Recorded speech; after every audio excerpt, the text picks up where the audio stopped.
Hello বন্ধুরা, আশা করি সবাই ভালো আছেন। আজকের এই ভিডিওতে আমি আপনাদেরকে স্প্রাইটের বিষয়ে কিছু তথ্য জানাবো। এটা খেলে কোনো অসুবিধা হবে কি না, এটার মধ্যে কি কি বস্তু রয়েছে, উপাদান রয়েছে, ওটার বিষয়ে জানাবো।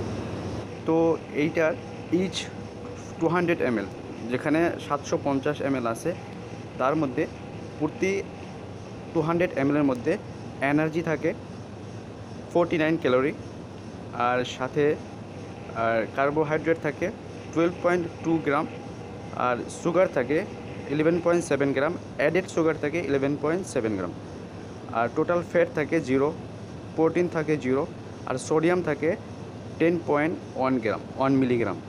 এখানে কয়েকটা ইম্পর্ট্যান্ট কথা জানা দরকার আছে আপনাদের।